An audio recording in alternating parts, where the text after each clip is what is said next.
그래서 정규 증빙의 종류에 대해서 함께 나눠보도록 하겠습니다. 방금 말씀드린 그 4가지 중에 우선 세금계산서에 대해서 알아보도록 하겠습니다. 세금계산서란 그 사업자가 재화 용역을 공급할 때 부가세를 거래 징수하고 이를 증명하기 위해서 공급받는 자에게 발급하는 세금 영수증입니다. 그러니까 흔히 말하는 영수증의 한 형태인 것이죠.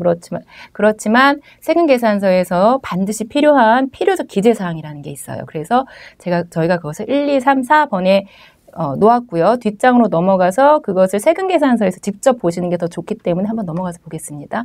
여기 주황색으로 지금 이렇게 색깔이 칠해져 있는 부분이 바로 그 세금계산서의 필요적 기재사항입니다. 그래서 이 부분이 잘못되어 있는 경우에는 가산세 대상이 되시게 되고요. 그래서 다른 품목들, 지금 주황색이 아닌 다른 흰 바탕에 있는 것들은 혹시라도 잘못 기재가 되더라도 가산세 대상은 아니세요. 그래서 혹시 우리가 세금계산서를 발부해야 되는 경우에는 이 주황색 있는 부분만은 반드시 다시 한번 점검하고 발행하셔야 된다고 생각하시면 됩니다. 그래서 이것들을 저희가 말로 한번 표현해 드리면 우선은 여기 발행하는 사업자의 등록번호, 그 다음에 공급받는 자의 등록번호가 반드시 정확하게 들어가셔야 되고요. 그 다음에 발행하는 사업자 같은 경우에는 상호도 정확하게 들어가셔야 되고요. 그 다음에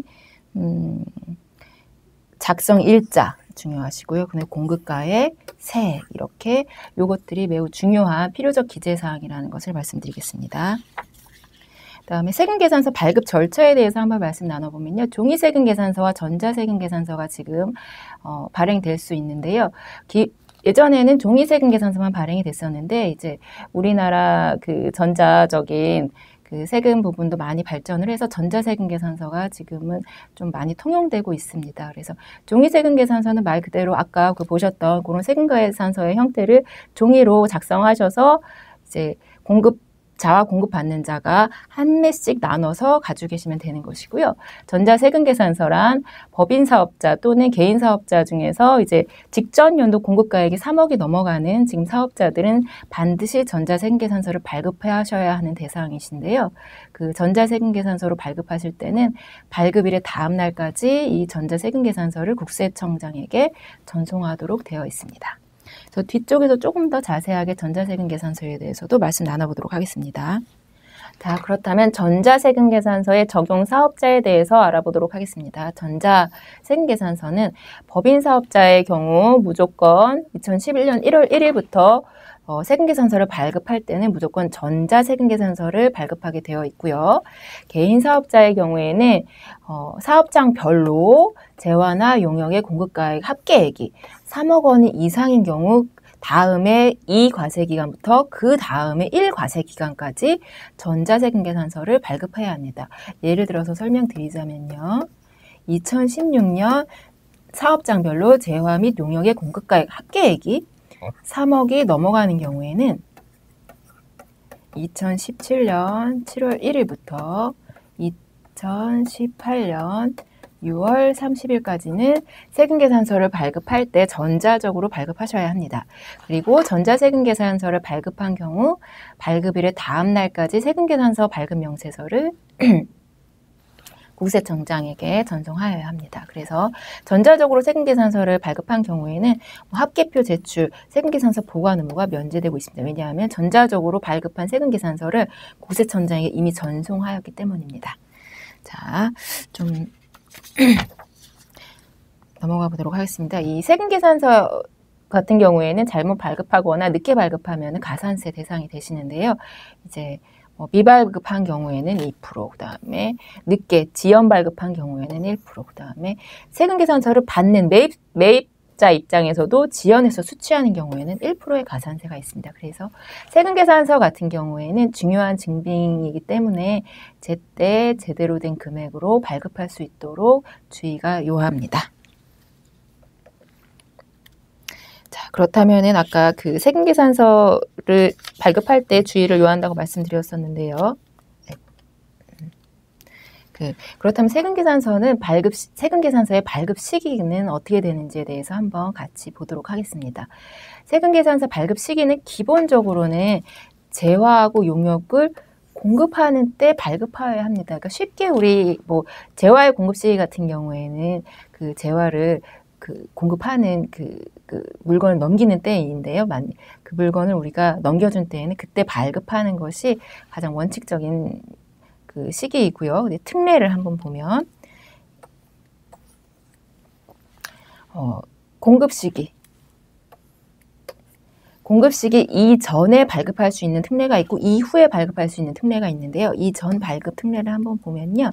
그 기본적으로 사업자가 공급 시기가 되기 전에 재화나 용역의 대금을 전부 또는 일부를 받았을 경우에는 그 받은 대가에 한해서 세금계산서를 먼저 발급할 수 있습니다. 그리고 두 번째로는 재화 용역의 공급 시기 이전에 세금계산서를 대가를 받지 않고 발급한 경우에도 그 세금계산서 발급일로부터 7일 이내에 대가를 지급받는 경우에는 그 적합한 세금계산서로 인정이 되고 있습니다. 자, 그렇다면은 그 이후에 공급 시기 이후에 발급되는 그 특례에 대해서도 같이 알아보도록 하겠습니다. 이 경우에는 그 실무에서 가장 많이 사용되는 경우는 재화 용역의 공급 시기가 속하는 달에 다음 달 10일까지 세금계산서를 발급할 수 있기 때문에 대부분은 뭐 예를 들어서 1월에 이제 그 공급을 쭉 해놓고 이제 1월 10일까지 그 2월 10일이죠. 2월 10일까지 1월에 있었던 거래에 대해서 세금계산서를 한꺼번에 발급할 수 있는 그런 제도입니다. 그래서 좀 이 제도를 이용하면은 좀 편안하게 이용하실 수가 있죠. 왜냐하면 공급을 할 때마다 세금계산서를 발급해야 된다고 하면은 사실상 그 일이 그 업무가 무척 좀 과중하게 이루어질 텐데 이 공급 시기 후에 발급을 할 수 있게 해놓아서 이거를 실무상에서는 좀 편안하게 이용하실 수 있으십니다. 그래서 첫 번째로는 1여월의 공급가액 합계액을 당해월의 말일자로 해서 세금계산서를 그 다음 달 10일까지 발급할 수 있는 제도입니다. 그래서 여기서 중요한 것은 1여월이 무엇이냐라는 것인데 1여월이라는 것은 우리가 쉽게 생각하면 달력 한 장이라고 생각하시면 됩니다. 그래서 1월을 기준으로 해서는 1월 1일부터 1월 31일까지를 1여월이라고 부르는 것입니다. 그래서 1월 1일부터 1월 31일까지 있었던 거래를 공급가액을 합계해서 그 당해월의 말일자로, 그러니까 1월 31일을 발급일자로 해서 2월 10일까지 발급하실 수 있는 겁니다. 예, 그리고요. 그리고 두 번째로는 1여월 이내에서 예를 들면 아까 말씀드린 1월 1일부터 1월 31일 사이에서 사업자가 임의로 정한 기간, 그 기간을 정해서 뭐 예를 들어서 나는 1월 1일부터 1월 15일까지를 세금계산서 한 장으로 합계로 발행하고 싶다 하면은 임의로 이렇게 정해서 1월 15일을 발급일자로 해서 발행할 수 있다는 뜻입니다.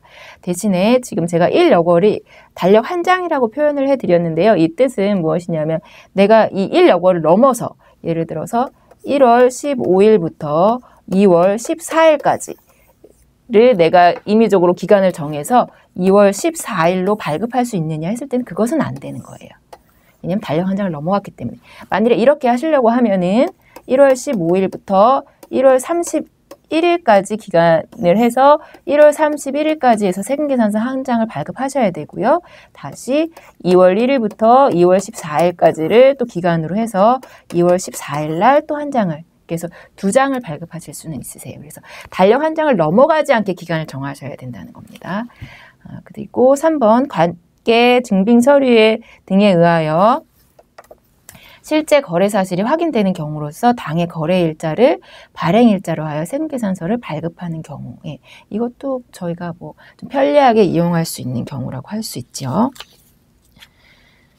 넘어가 보도록 하겠습니다. 그래서 세금계산서를 이렇게 우리가 거래하는 경우 세금계산서를 받아야 된다고 하는데 어떠한 경우에는 세금계산서 발급이 면제되는 경우가 있으세요. 그래서 그 부분을 한번 같이 보도록 하겠습니다. 그래서 이렇게 면제되는 경우 뭐 소매업, 그 다음에 택시, 무인, 뭐 목욕탕 이렇게 저희가 정리를 해봤는데요.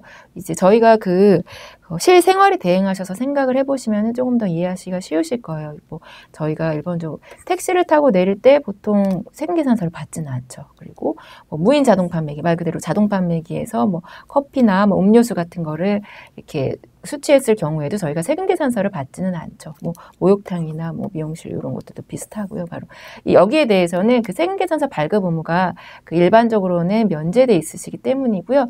하지만 뭐 공급 받는 사람이 요구를 하면은 받을 수 있는 경우가 이렇게 있으세요. 소매업 같은 경우에는. 그래서 되는데 이런 경우에는 우리가 아까 맨 처음에 말씀드렸던 그 정규증빙 중에 뭐 신용카드라든가 현금 영수증 이런 그 제도를 이용해서 뭐 택시나 뭐 욕탕 이런 곳에서는 그런 증빙을 받으실 수 있으실 겁니다.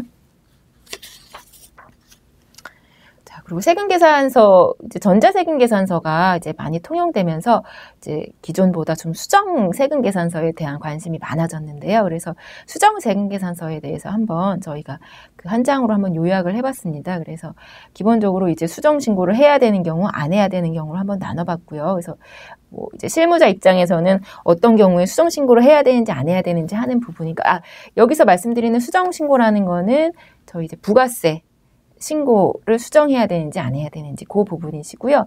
세금계산서는 지금 이런 상황이 발생하셨을 때 세금계산서는 수정을 하셔야 되는 상황이신 거고요. 그래서 뭐 이제 예를 들어서 뭐 계약의 해제가 일어났다거나 이럴 때는 계약의 해제일에 수정세금계산서를 발급하시면 되는 겁니다. 그리고 우리 가장 흔히 일어나는 경우 요 두 가지시거든요. 계약의 해제, 그 다음에 공급가액의 변동. 우리가 처음에는 뭐 100만 원에 부가세 10만 원으로 계약을 해서 세금계산서를 발급을 했는데 나중에 계약 조건이 변경돼서 뭐 공급할 물건들이 더 늘어나서 150만 원에 15만 원이 되었다. 그러면 공급가액의 변동이라고 보실 수 있으시죠. 그 공급가액이 변동한 그때 바로 다시 세금계산서를 뭐 수정하셔도 되는 거고요. 뭐 이런 식으로 하시면 될 것 같습니다. 그리고 그 외에도 뭐 수정 세금계산서를 발급하셔야 되는 사유에 대해서 저희가 구분하고 정리해 놓았습니다.